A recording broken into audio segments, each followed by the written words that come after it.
आसानी से crossing over हो जाता है। ठीक है, तो इस प्रकार से क्या स्वतंत्र अपव्यूहन का नियम आपने पढ़ा होगा, यदि आपने नहीं पढ़ा है, आपस में बदलते नहीं है, और जब बदलते नहीं है तो फिर बाद में ये संतानों में चले जाते हैं, यानी समान क्रोमोसोम्स पर प्रेजेंट रहते हैं, उसमें कोई परिवर्तन नहीं होता। एक ही बार आप समझ जाएंगे।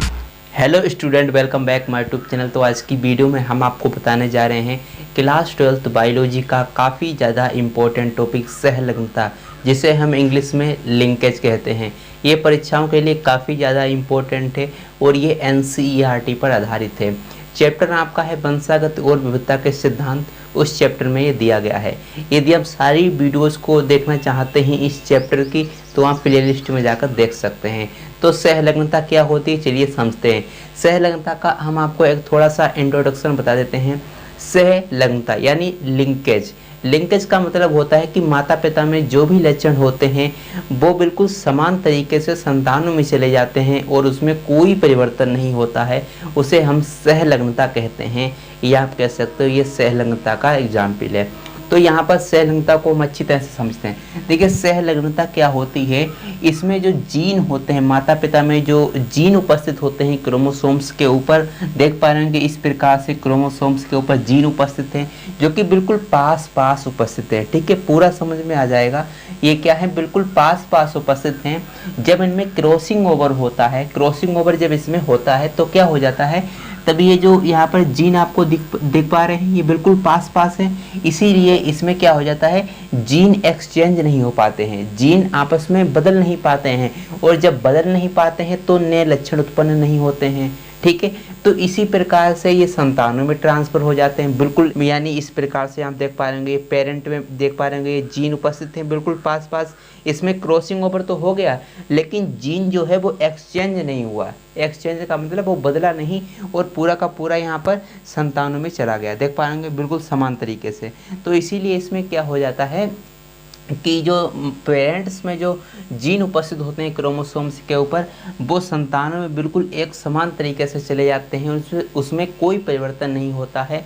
तो इसे हम क्या कहते हैं, सहलग्नता कहते हैं। तो यहाँ पर देखिए हमने लिखा है कि इसमें जो जीन होते हैं, देख पा रहे होंगे जो क्रोमोसोम्स के ऊपर जो जीन उपस्थित हैं, ठीक है, जो कि कैसे हैं, लिंकेज हैं, आपस में लिंक हैं, कनेक्टेड हैं, और इसमें क्रॉसिंग ओवर नहीं होगा।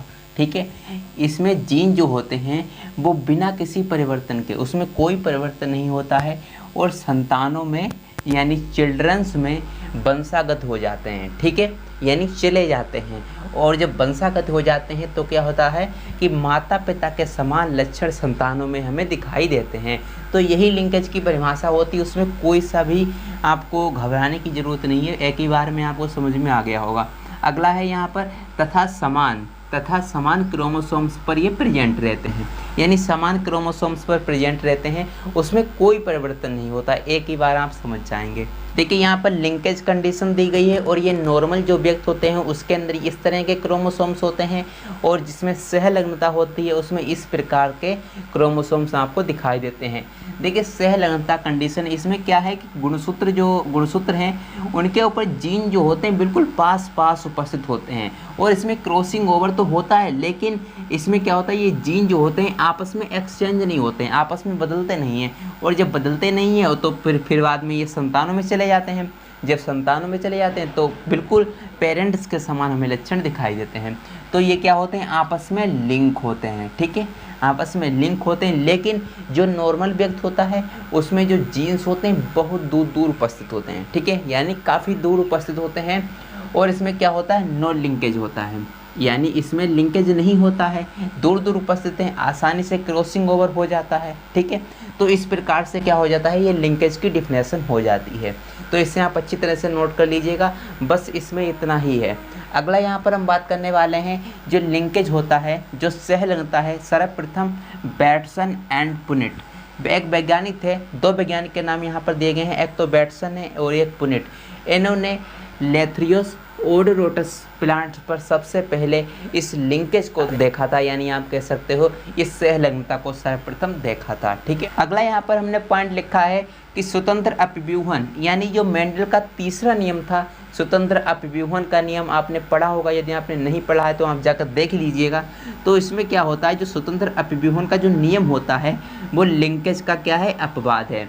यानी स्वतंत्र अपव्यूहन का जो नियम होता है वो क्या कहता है, वो ये कहता है कि जो माता पिता में जो लक्षण होते हैं वो संतानों में बिल्कुल समान तरीके से नहीं जाते हैं, उसमें कुछ ना कुछ परिवर्तन हो जाता है, नए रिकॉम्बिनेंट बन जाते हैं, ठीक है। यानी कुछ ना कुछ तो लक्षण चेंज होगा जरूर, ये कौन कहता है, स्वतंत्र अपव्यूहन का नियम कहता है। लेकिन क्या होता है, ये लिंकेज जो होता है वो लिंकेज इसके अंदर पाया जाता है, मैंने आपको बताया था लिंकेज इसके अंदर पाया जाता है, और वो लिंकेज क्या करता है, माता पिता से जो लक्षण होते हैं वो संतानों में बिल्कुल समान तरीके से आ जाते हैं, उसमें कोई परिवर्तन नहीं होता है, ठीक है। तो ये स्वतंत्र अपव्यूहन का अपवाद हो जाता है, तो इसे नोट कर लीजिएगा।